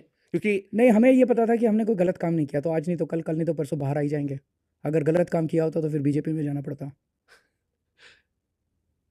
पार्टी टूटने का भी डर लगा? नहीं, पार्टी क्यों टूटेगी? पार्टी नहीं टूटेगी। हमारे पार्टी में लोग अपने स्वार्थ के लिए नहीं आए हुए, किसी को ठेका लेना है, किसी को इसलिए नहीं आए हुए। पार्टी में लोग आइडियोलॉजी से जुड़े हुए हैं कि देश के लिए कुछ करना है। उस डॉक्यूमेंट्री का बड़ा इंपॉर्टेंट पार्ट है कि जब संजय सिंह जी बाहर निकलते हैं तो आतिशी जी और बाकी लोग कहते हैं कि अब थोड़ी जान में जान। अब ऐसा लगा कि थोड़ी वापस एनर्जी आ रही है, और वो बहुत ही हिस्टोरिकल मोमेंट था आम आदमी पार्टी के लिए। कौन सी पार्टी है जिसके टॉप के 5 नेता अगर जेल चले जाएं और वो सर्वाइव कर जाए? तो ये ऊपर वाला ही कुछ कर रहा है। इसीलिए पूछ रहा हूँ, कभी आपको लगा पार्टी को लेकर कि यार? मुझे लग रहा था कि ऊपर वाले ने आज तक हमारा संचालन किया, आगे भी वही करेगा, तो जो है ऊपर वाला ही करेगा। ये डॉक्यूमेंट्री आप लोगों ने यूट्यूब पे रिलीज की है, आपने अपने चैनल पे क्यों रिलीज नहीं की? आम आदमी पार्टी पे। ध्रुव राठी को अच्छा लगा, उसने कर दी। अब आप कहोगे अपने पे क्यों की, उस पे क्यों नहीं की, फिर उस पे क्यों की, इस पे क्यों नहीं की, इसका तो कोई जवाब नहीं। जिसको मन करा उसने कर दी। डॉक्यूमेंट्री क्यों देखनी चाहिए? मत देखो, आपकी मर्जी है, जिसे अच्छी लगे वो देखे, जिसे क्यों नहीं देखनी? आपने बनवाई है, नहीं, आप जिसे अच्छी कैंपेन लगे, कर रहे थे, जिसे अच्छी लगे वो देखे, जिसे नहीं अच्छी लगती वो ना देखे। आप नाराज हो रहे हैं? नहीं, बिल्कुल नहीं, बिल्कुल नहीं। इस पूरे 11 साल में जहां से आपने स्टार्ट किया था, डू यू बिलीव आपने वो अचीव कर लिया जहां से आपने स्टार्ट किया था? आदमी कभी रामलीला मैदान से कुछ भी 100% अचीव नहीं करता जिंदगी में। यात्रा है, संघर्ष है, जिंदगी कुरुक्षेत्र है, हर मिनट का कुरुक्षेत्र है, तो चलती रहती है। सच्चाई और बुराई के बीच में जो जंग है वो हर मोमेंट चलती है। कभी मिस करते हो अन्ना सर को या बाकी लोगों को जो आपके साथ थे, या सबको मिस करते हैं, सबसे सीखा है जिंदगी में। और जो आपको आपके दोस्त लोग क्रिटिसाइज करते हैं, करने दो, बॉदर नहीं करता? नहीं, मैं क्यों बॉदर करूँ? जिसे जो करना है वो करे, स्वतंत्र हैं। आपके साथ ही 15-15 साल लोग साथ थे। इससे क्या फ़र्क पड़ता है यार? आपके भी बहुत सारे लोग थे साथ थे ज़िंदगी में, लोग आते हैं चले जाते हैं। आपको बस ये देखना कि आप कोई गलत काम ना करो। बाकी चीज़ों का आपको कौन साथ था, कौन छोड़ के चला गया, कोई परमानेंट थोड़ी है। हम भी कौन से परमानेंट हैं? कल आए थे, जन्म हुआ था, कल चले जाएंगे, मृत्यु होगी। कुछ लोग साथ थे, कुछ लोग छोड़ के चले, कोई परमानेंट नहीं है। There is nothing permanent. आपकी भी तो ज़िंदगी में बहुत सारे ऐसे लोग होंगे जो छोड़ के चले गए, नए लोग आए, नए लोगों से आपका संपर्क हुआ। What is the definition of success for you? Nothing, just live your life this moment at this very moment, निस्वार्थ भाव से, and you will have infinite peace in yourself. असीम शांति मिलना आपकी ज़िंदगी का मकसद है, एंड दैट इज सक्सेस। और जब जिंदगी में ज़िंदगी में 24 घंटे भूचाल रहता है, हर वक्त भूचाल होता है। उस भूचाल के अंदर आकर आप अगर असीम शांति प्राप्त कर लेते हैं तो आप सफल हो गए। बहुत सारे इस दुनिया के अंदर बड़े बड़े तानाशाह हुए जिनको लगा कि वो भगवान बन गए, खुदा बन गए। ज़िंदगी ने उनको सब कुछ दिया, दौलत दी, सत्ता दी, पावर दी, जनता के ऊपर कंट्रोल दिया, लेकिन शांति नहीं मिली उन लोगों को। इसमें गीता में एक प्रसंग आता है जिसमें द्रौपदी युधिष्ठिर से पूछती है कि आप तो धर्मवान हैं, दुनिया कहती है आप धर्मवान हैं, कोई भी काम बिना धर्म के नहीं करते, और वो जो दुर्योधन है वो तो पापी है, कोई भी काम ठीक से नहीं करता, धर्म के मुताबिक नहीं करता। फिर वो वहाँ बैठा है, आप जंगल में बैठे हो, वो महलों में बैठा है, ऐसा क्यों? तो वो बड़ा इंटरेस्टिंग है कि जो अगर कोई जंगलों में बैठा है तो ज़रूरी नहीं है कि वो अशांत है, और जो महलों में बैठा है वो ज़रूरी नहीं है कि शांति है उसके मन में। सारी दौलत, सारा सत्ता, सब कुछ होने के बाद भी अगर मन अशांत है, अगर 24 घंटे आप क्रोधित रहते हो, 24 घंटे दुखी रहते हो, इसका कोई मतलब नहीं है। और अगर आप जंगलों के अंदर भी अगर आपके अंदर असीम शांति है तो आपसे सफल ज़िंदगी किसी की नहीं है। Beautifully coated. बट बुरा समय है तो हैंडल कैसे करें? बुरा समय हर वक्त बुरा और अच्छा दोनों ही चलता रहता है। कैसे हैंडल करें? कोई बस शांति चाहिए अंदर, कैसे? और शांति आती है, बहुत सारे भगवान तक पहुंचने के तरीके बहुत हैं। मैं विपश्यना करता हूँ, गीता पढ़ता हूँ। गीता में जितना कुछ लिखा है वो सब, मतलब जेल के अंदर मैंने देखा जो गीता में लिखा था वही विपश्यना थी। मेडिटेशन जो मैं किया करता था, 25 साल से मेडिटेशन कर रहा हूँ। आप पहले शायद नास्तिक थे। मैं जब बचपन में था मैं आस्तिक था, मैं बहुत ज़्यादा रिलीजियस परिवार से आता हूँ। अर्ली स्टेज में उसके बाद मैं जब आईआईटी में गया, आईआईटी के बाद साइंस बैकग्राउंड एंड वो जो एनवायरनमेंट था, उसके बाद मैं नास्तिक हो गया। 2010 के बाद जब मैंने जिस तरह से अन्ना आंदोलन को उठते हुए देखा, इतना बड़ा आंदोलन हो गया, छोटा सा, हमारी तो कोई औकात ही नहीं थी, इतना बड़ा आंदोलन हो गया, 1 साल में पार्टी बन गई, पार्टी सत्ता में आ गई, तब मुझे लगा कि कोई तो डिवाइन पावर है जो इसका संचालन कर रही है। अचानक 4 अप्रैल को अन्ना जी जंतर मंतर पे बैठे और पूरा देश खड़ा हो गया 24 घंटे में। कैसे हो गया? हमारे की ये तो नहीं हुआ, हमारी तो औकात नहीं थी कुछ। अन्ना जी उसके पहले अनशन पे कितनी बार बैठे थे महाराष्ट्र में? कई बार बैठे थे। मैं भी जंतर मंतर पे कितने वो कर चुका, कभी नहीं हुआ। उस वक्त क्या हुआ कि 4 अप्रैल को हम बैठे और 5 अप्रैल को सारे देश के अंदर, गली गली के अंदर लोग मोमबत्ती लेके निकल गए। तो कुछ तो डिवाइन पावर थी। तब मुझे लगने लगा कि, तब मैं आस्तिक बनने लगा धीरे धीरे। तो जो मैं कह रहा था कि विपश्यना जो मैं कर रहा हूँ पिछले 25 साल से कर रहा हूँ, विपश्यना और गीता एक ही है, मैं ये समझता हूँ। गीता के अंदर जितना मैंने जेल में पढ़ा, मुझे लगता था ये वही टेक्निक है जो बुद्ध ने सिखाई है, भगवान बुद्ध ने सिखाई है। तो वहाँ विपश्यना करता था, मेडिटेशन करता था, वो मेरा प्रैक्टिकल था। फिर गीता पढ़ता था, वो मेरा थ्योरेटिकल था। One thing was leading to the other. उससे इनफाइनाइट पीस मिलती है। तो आपका क्वेश्चन था बुरे वक्त को, अच्छा वक्त भी हैंडल करना बड़ा मुश्किल होता है, वो शायद ज़्यादा होता होगा, वो ज़्यादा मुश्किल होता है। जो अहंकार आदमी के अंदर आता है, अहंकार आदमी को ख़त्म कर देता है। आपने कभी आया? मैं ये नहीं कहूँगा अहंकार, अगर जिस दिन नहीं आएगा, जिस दिन मेरा अहंकार खत्म हो जाएगा, उस दिन निर्वाण की प्राप्ति। जैसे मैं आपकी टीम में बात कर रहा था, किसी अहंकार होता है, मैं आपकी मेरे में भी होगा। मैं आपकी टीम में सर बात कर रहा था किसी से, तो समवन सेड कि अरविंद जी पहले बहुत लोगों से कंसल्ट करते थे, भरोसा करते थे, फिर कुछ इंसिडेंट्स हुए जिसने उन्हें थोड़ा सख्त बना दिया पार्टी के अंदर भी। अब वो उतना बहुत लोग भरोसा नहीं करते। तो ये अहंकार था या ये ट्रस्ट ब्रेक था? मुझे नहीं लगता है। सभी आज भी बहुत कंसल्ट करता हूँ, सबसे कंसल्ट करके हमारे डिसीजंस लिए जाते हैं, और वही कारण है कि बहुत सारे डिसीजंस सही भी होते हैं, यूनिलैटरल नहीं होते। इतना आप कह सकते हो कि सुनते सबकी हैं, लेकिन फिर डिसीजन तो फाइनली एक ही। किसी ने डिसअपॉइंट किया आपको, कभी तोड़ दिया भरोसा आपको रहा हो कि यार ये ट्रस्ट किया? उस पर सोचना नहीं है, ट्रस्ट तो तोड़ेंगे ही। कोई हुआ है, बहुत सारे लोग ट्रस्ट तोड़ते हैं, लेकिन उसको बस आप आगे बढ़ते जाइए। उसको अगर आप चिपक जाओगे उससे कि ये मेरे कितना क्लोज था, इसने मुझे धोखा दे दिया, इसने मुझे क्यों धोखा दिया, तो आप वहीं फंस जाओगे, फिर आगे आपकी यात्रा इनकम्प्लीट। एंड सेगमेंट में से कुछ फैमिली के क्वेश्चन से सत्येंद्र जी ने आपकी डॉक्यूमेंट्री में एक स्टेटमेंट दिया कि इसका इम्पैक्ट सिर्फ मुझ पे नहीं था। कपिल मिश्रा वाली बात उन्होंने की कि कपिल मिश्रा ने आरोप लगाया 2 करोड़ का, और मेरा बच्चा था, पढ़ रहा था, उसको उसके स्कूल में लोग चढ़ा रहे थे 2 करोड़। आपके भी 2 बच्चे हैं, कभी ये जो एलिगेशंस लगे ये फैमिली तक गए, बच्चों तक, या उन्होंने कभी जिक्र किया? जाहिर तौर पे सबकी एलिगेशंस से ज़्यादा जेल जाना जो है वो सबकी ज़िंदगी को उथल पुथल तो कर ही देता है, इसमें कोई दो राय नहीं है।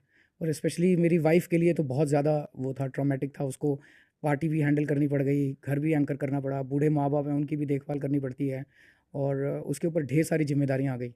बच्चे बड़े हो गए हैं तो बच्चों ने बहुत इसको हौसला रखा, और उन्होंने सबसे ज़्यादा तो माँ बाप के ऊपर, बूढ़े माँ बाप हैं 80 साल से ऊपर के, तो उनके ऊपर भी it was a video call पे किससे बात करते थे जब 5 मिनट का टाइम मिलता था? 5 मिनट वीडियो कॉल नहीं होती, ऑडियो कॉल होती। ओके। तो 5 मिनट फ़ोन के ऊपर आप बात कर सकते हैं। तो फ़ोन पे वाइफ होती थी, कभी कभी बच्चे होते थे, और मम्मी होती थी। क्या बोलते थे आप उनसे, क्या बात की? संजय जी को मैं सुन रहा था, वो कह रहे थे मैंने तो कहा मुझसे बात मत कराओ, ये करेंगे तो मैं वीक हो जाऊंगा, वैसे मैं सख्त हूँ, नहीं नहीं, ये वो बात करेंगे तो मैं डेली कमजोर हो डेली जाऊंगा। मेरी बात होती थी, यही हाल चाल, क्या चल रहा है क्या नहीं चल रहा, we try to keep it light hearted. Ma'am कितने सपोर्ट रहे, क्योंकि उन्होंने तो गजब का काम किया वो। आपको सरप्राइज किया उन्होंने, हाँ, शी सरप्राइज्ड। क्योंकि इससे पहले उनका कोई पॉलिटिकल उन्होंने कभी इन्वॉल्वमेंट नहीं था, पॉलिटिकल इन्वॉल्वमेंट नहीं था। और फिर सारे नेताओं से मिल ली वो, सारे अलायंस आ गए, सबको अगल बगल देखा। बिल्कुल। तो क्या आपने उससे देखा? क्योंकि मैंने मनोज मुंतशिर का पॉडकास्ट किया था, इससे जब मेरा लो टाइम आया, that was the time I realise कि मेरी वाइफ की कितनी वैल्यू है, मैंने उसको ग्रांटेड ले रखा था, मुझे लगा असली ताकत तो यही थी मेरे पास। करेक्ट। तो उन्होंने जिस तरह से पार्टी को संभाला, कामली सबको सुना, सबसे मिलती थी, सबको हौसला दिया, मतलब वो खुद उसके लिए कितना बड़ा ट्रॉमा था, उसके बावजूद वो दूसरों को संभाल रही थी। और पूरी पार्टी एक तरह से, आज अगर पार्टी नहीं टूटी, इसका अगर क्रेडिट दूं तो 90% credit, she acted like a glue, गोंद की तरह उसने काम किया, जो सबको जोड़ के रखा उसने। तो क्या यूनिक क्वालिटी दिखी जो सबको जोड़ लिया उन्होंने? कामनेस एंड ह्यूमिलिटी, वो सबसे मिलती है, सब कुछ सुनती है और सुन सुन के लिखती है। आप उसके पास जाओ, आप बहुत नाराज़ हो, लोकल लेवल पे आपकी लड़ाई हो गई, आप उससे मिलने जाओ, वो एक कागज़ पेन लेके आपका नोट करना, और फिर वो सारे नोट्स मेरे पास जेल में लेके आती थी, ये कह रहा है, ये कह रहा है, क्या करना है, कैसे करना है। आप अब उनको इन्वॉल्व क्यों नहीं करते फिर, अगर आपको इतना टैलेंट उनमें दिख रहा है कि 90% आपकी पार्टी को जोड़ने के विषय वी उनका आर अधिकार है? Against dynastic politics. आपके बच्चे कभी नहीं आएंगे पॉलिटिक्स में? नहीं, श्योर? क्यों? अगर आएंगे तो कोई और पार्टी में आएंगे, आम आदमी पार्टी में नहीं आएंगे। ये तो ऐसा हुआ कि मेरी कंपनी यहाँ जॉब नहीं करोगे, बाहर कर नहीं, लोगे। वो नहीं है, पर डायनेस्टिक पॉलिटिक्स इस देश की एक प्रॉब्लम है, तो उस प्रॉब्लम के डायनेस्टिक खिलाफ पॉलिटिक्स आप हमारे- कैसे देखते हो, नेपोटिज्म पॉलिटिक्स में? क्योंकि इसके दो पैमाने आते हैं सर, एक आता है सिंपल सी कि चीज़ है, my children have definitely infinite access to me, हाँ, the rest of the party does not have. मेरे एमएलएज की, मेरे कैंडिडेट्स की उतनी एक्सेस नहीं है। तो मुझे मेरी बेटी बहुत अच्छी लगती है, मेरा बेटा बहुत अच्छा लगता है, तो कल को अगर मैं कह दूँ हाँ आएंगे, तो पहली टिकट तो उन्हीं को मिलेगी, बाकियों की कट जाएगी, ट्रू, वो ठीक नहीं है। या मैं आपको अप्रिशिएट करता हूँ, ये इस देश की किसी पॉलिटिकल पार्टी में हिम्मत नहीं ये बात कहने की, हाँ, so I appreciate you for this, it's beautiful. But अगर उनको मन हो पॉलिटिक्स में आने का, तो आप क्यों कहोगे कि तुम भाई बीजेपी से आके लड़ो या कांग्रेस से आके लड़ो? नहीं, उन्होंने कभी इच्छा भी जाहिर नहीं की, वो दोनों अपने अपने जॉब्स में, मेरी बेटी स्टार्टअप में है और बेटा अभी पढ़ाई कर रहा है। बट हो सकता है देर से देर, मैंने आप भी तो जॉब कर रहे थे, जब आपने भी आईटी की, उन्होंने भी आईटी की। When we come to the bridge will cross. अभी हमारी पार्टी के कॉन्स्टिट्यूशन में लिखा हुआ है कि किसी पॉलिटिशियन का कोई बच्चा नहीं, एक फैमिली से दो को नहीं दी जाएगी unless they are already in politics. पहले से अगर कोई एक्टिव जैसे रहा मान लीजिए कोई आज हमारी पार्टी ज्वाइन करे तो और उसमें उसकी वाइफ ऑलरेडी चुनाव लड़ चुकी है, then we can't throw her out, फिर उन दोनों को हम चुनाव लड़ा देते हैं। लेकिन वैसे अदरवाइज मैं, मनीष, सौरभ, हमारे बच्चे, हमारे परिवार के लोग कभी। आप जीतते हैं अगर इलेक्शन तो आपको शुभकामनाएं, लेकिन अगर मान लीजिए रह गया 19-20, ऐसा क्यों सोचते हैं? पॉलिटिक्स का क्रिकेट में सर तो लास्ट अभी तो मोमेंट तक लंबा होता है, टाइम है, 8-9 तारीख को दोबारा एक पॉडकास्ट कर लेंगे। तो वापस कांग्रेस जुड़ेंगे अगर रह गया, गलती से 2-4 सीट रह गई तो? आपको ये लगता है कांग्रेस की सीट आ रही है? ये तो आप, आपको कैसे लग रहा है कि कांग्रेस की सीट आ रही है? इलेक्शन है, क्रिकेट है, इलेक्शन मैं सोचता हूं कि क्रिकेट और इलेक्शन में election is not a gamble hmm. कि कुछ भी है, लॉटरी है। कांग्रेस जीरो रहेगी। वो जीरो रहेगी, सभी लोग कह रहे हैं जीरो रहेगी। उनका कौन सी, अच्छा आप ये बता दो कौन सी सीट पे चांस है उनका? वो तो कांग्रेस वाले जाने। संदीप दीक्षित जी आपको लेकर काफी कॉन्फिडेंट नजर आ रहे हैं, वो भी कि संदीप दीक्षित जीतेंगे नई दिल्ली? आपको लेकर आजकल रोज बयान देते हैं बड़े बड़े, बयान देने दो उनको। बयान से क्या होता कितने सारे किस्से कहानियां सुना रहे हैं, वो भी आजकल पॉडकास्ट से पॉडकास्ट कर रहे हैं और एक से एक कहानियां सुना रहे हैं कि आप उनका इलेक्शन है? क्या वो हर जगह मैंने देखा उनके एक दो, फिर वो हर जगह बस ये कह रहे हैं कि वो अपनी माता जी की हार का बदला लेने के लिए चुनाव लड़ रहे हैं। जनता को तो हार का बदला नहीं लेना, हराया तो जनता नहीं था, मैंने थोड़ी हराया था। तो एक तरह से वो ये कह रहे हैं मैं जनता से बदला लेने के लिए आया हूँ, जनता ने मेरी माँ को क्यों हराया था, तो जनता से बदला लेके देख लें वो। बट आपने उनकी मॉम को लेकर काफी कुछ कहा था ना, तो उनको शायद एक मैंने डेंट रह कोई गया। गलत नहीं कहा था, मैंने आपने कहा था मुद्दे ही बैग है उठाए आपके थे। पास जिसमें सबूत पड़े हुए हैं, वो आया नहीं, तो अब वो सारी बातें कहते हैं कि मुझे हर्ट होता है कि मेरी मॉम पर बहुत सारी बातें कही गई, घर देखकर अय्याशी का अड्डा, इसलिए चुनाव लड़ रहे हैं। वो यही वो एलिगेशंस लगाते हैं। अपनी माता जी की हार का बदला लेने के लिए चुनाव लड़ रहे हैं। वो जनता को इससे क्या लड़ना है? उनके पास न्यू दिल्ली असेंबली के लिए, दिल्ली के लिए क्या विजन है? एक भी इंटरव्यू में उन्होंने दिखाया, बस तू मैं गाली गलौज ये वो। कहते हैं उन्होंने पूरा, आप लोगों ने उनका मैनिफेस्टो ले लिया, कह रहे थे वो, आप कहते बीजेपी, आपने बीजेपी ने आपका लिया, कांग्रेस कहती है कि कांग्रेस का आपने ले लिया। उनको कहने दीजिए जो कह रहे हैं। यू कॉन्फिडेंट आप जीतोगे इस बार 67-62? मुझे तो लगता है जो माहौल देख रहा हूँ कि अच्छे बहुमत से जीतेंगे। फिर भी कुछ आप बहुत बोल्ड प्रेडिक्शन जाने आते हो। नहीं, मैं अच्छा लगता है जनता को भी और आपके कार्यकर्ताओं में भी एक एक्स्ट्रा जोश आएगा। वैसे भी आजकल जर्नलिस्ट लोग कह रहे हैं कि केजरीवाल जी में अलग सा करंट है। नहीं, मैं उस बोल्ड प्रेडिक्शन और उसमें नहीं जाना चाहता। मैं, हर चुनाव एक अलग चुनाव होता है, इस बार है कभी फाइट भी है, कभी भी किसी को अहंकार नहीं करना चाहिए। चेंज हो गया हो। हाँ, तो मैं अहंकार के अंदर अब कुछ बड़ी बड़ी बातें नहीं करना चाहता। सब कुछ जो Change हो गया ऊपर वाला कराएगा। क्या इवॉल्व हुआ, काफी इवॉल्व हो गया आप। अच्छा चलिए, थैंक यू। पहले आप कह देते सब कुछ, तो मुझे लगता है अच्छे बहुमत से जीतेंगे, जनता के लिए काम किया अपनी सीट आप जीतोगे पक्का परमानेंट हो? नेचुरली। रोज 10 दावा हो रहा है 20,000 से जीतेंगे 10,000 से जीतेंगे। उनको कहने दीजिए, परवेश वर्मा जी उसकी क्यों चिंता करते हैं, उनको कहने दीजिए। अपनी सीट पे दे दो सर प्रेडिक्शन। नहीं, प्रेडिक्शन जीतेंगे, कितने से जीतेंगे जनता तय करेगी। अब उस सीट में बड़ा इंटरेस्टिंग ये हुआ है कि बहुत सारे वोट कट गए हैं, वो एक वार्ड से भी छोटी सी लड़ाई है तगड़ी इस बार, ये तो मानोगे आप? नहीं, मुझे नहीं लगता। मतलब फिर से मैं यही कहूँगा कि अहंकार नहीं करना चाहिए, और मैं यही कहूँगा कि किसी चुनाव को हल्के में नहीं लेना चाहिए।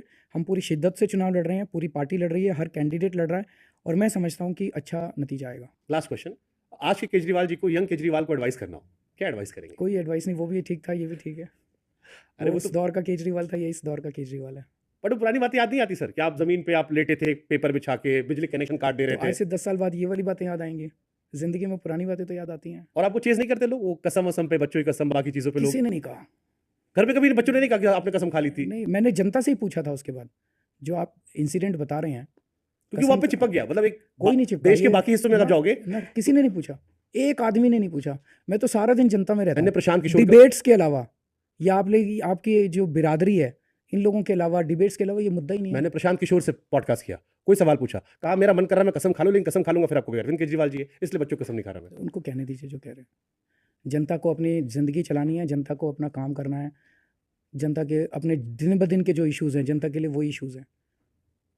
बेस्ट विशेस सर Thank आपको, you. And best wishes, and let's just hope कि इस बार दिल्ली जब आए, जो भी सरकार बने वो दिल्ली वासियों के लिए काम करे, एक बेहतर टाइप के साथ, चाहे आप और मोदी जी या कांग्रेस मोदी जी जो भी हो, बट बेस्ट विशेस सर। और अच्छी बात ये कि आपने सवाल पूछा नहीं, मैं इस बात को जनता को अलग से नोट कराना चाहूंगा कि this was not paid podcast. हमारी कोशिश थी जनता के सारे सवाल पूछे जाए, और हम इस बात को अप्रिशिएट भी करते कि आपने हमसे सवाल नहीं पूछे, जो टोका या रोका वो जनता देखेगी। Thank you.